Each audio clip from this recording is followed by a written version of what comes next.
İktidarın Kürt meselesinde çözümsüzlük politikaları halklar arasındaki köprüleri yıkmaya devam ediyor. Kutuplaşma, çatışma ve savaş siyasetinden beslenen iktidar her uygulamasıyla bu politikaları derinleştiriyor.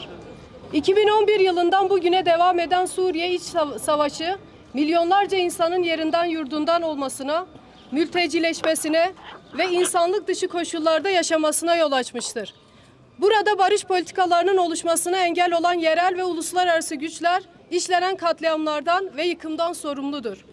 AKP iktidarı kadın ve Kürt düşmanı politikaları ile kadınların ve Kürtlerin tüm yaşam alanlarına yönelik sistematik bir saldırıda ısrar etmektedir. Ülkede demokratik siyaset kurumlarına yönelik saldırılar çok boyutlu devam etmektedir. Kapatma davası, Kobani kumpas davası ve her gün devam eden siyasi soykırım davaları halkımızın siyasal iradesine yönelik darbe girişimleridir. Her gün bir kurumumuza, yapılarımıza ve yoldaşlarımıza yönelik yeni bir saldırı dalgası ile karşı karşıya kalıyoruz. Ancak tecrit, savaş ve hukuksuzlukta ısrar eden bu iktidarın ülkeyi her türlü krize sürüklediğini herkes görmek zorundadır. Türkiye Devleti'nin sınır aşırı saldırıları Kürt ve Türk halklarının birlikte yaşama duygusunu zedeleyen bir aşamaya gelmiştir. Önceki gün silahlı insansız hava araçlarıyla Kuzeydoğu Suriye'ye bağlı Kamışlo kantonunda bir aracın içinde bulunan Kamışlo kantonu eş başkanı Yusra Derveş, Liman Şiveş ve Fırat Tuma katledildi.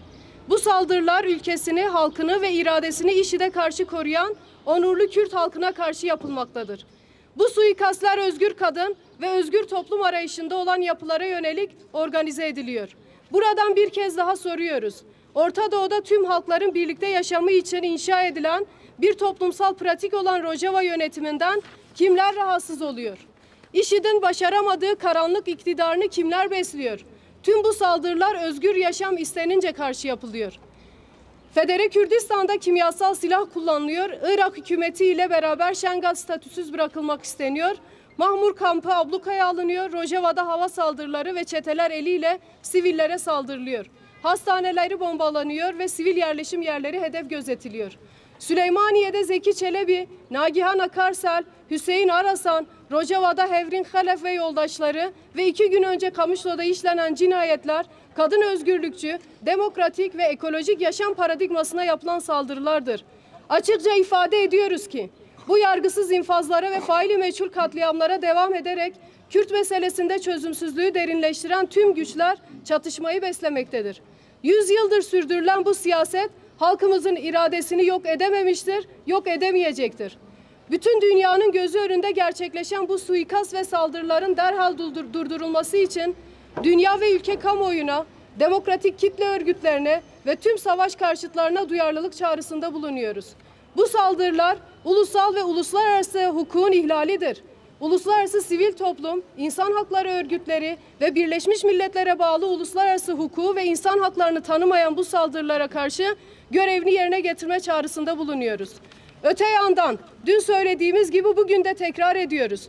Ne IŞİD'in karanlığına teslim olduk ne de işbirlikçilerinin işgaline izin verdik. Herkes bilsin ki kadın özgürlük mücadelemizin sonucu dünyanın tüm meydanlarından yükselen Jin Jiyan Azadi felsefesi bu yüzyılın kadınların ve Kürtlerin yüzyılı olacağını gösteriyor. Bizler de yitirdiğimiz tüm canlarımıza buradan söz veriyoruz.